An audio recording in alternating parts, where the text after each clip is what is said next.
другото е благун.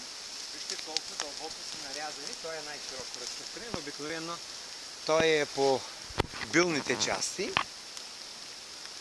По-гладката кора? По-гладката кора и по-мек. На северните изложения е ягоруна, източния ягорун. Той е с по-гладки листа. Ето сега. Ето го. Ето го обаче, вижте го сега.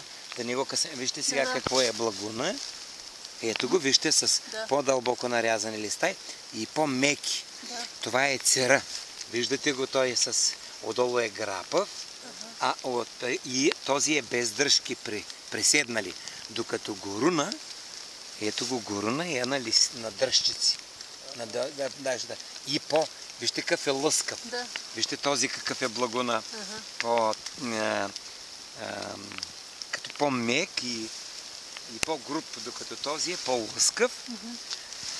Това са, значи, трите събрани. Тук има... Тази кора за кого е специфична? Това е специфична за благуна. За благуна. Защото... Ето, това е само благун. Виждате ли? Всичко колко нарязани са дълбоко. Тук там е от северното изложение може да има някой горун. И благун е най-дълговечен. Провежда ли са някакви залесявания?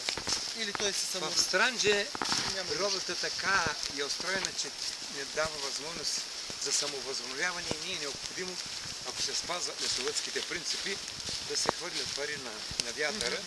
Ако се ползват семеношенията, правилните изпълнения на проекти, там на всеки 10 години се предвижда една ревизионна книга, в която се предвиждат всичките видове лесовъдски мероприятия и ако се спазват, не е необходимо да се хвърлят средства.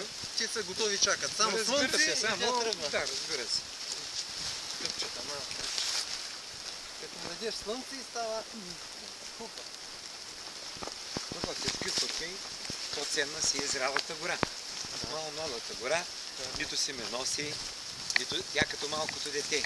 Тя иска повече вода, иска грижи, докато зрялата гора дава и плодове, задържа влагата, дава, спира ветровете. И ерозията, може би. И ерозията, и освен това дава приют в клоните си и в тези по-старите дървета, в коробите си, в хралупите, да се заселят различни видове бозайници, птици, грабливи, пък и бойни. Всичкото в Малата гора не ходят. Тя служи за прикритие. Няма тази... Камъка, мокър.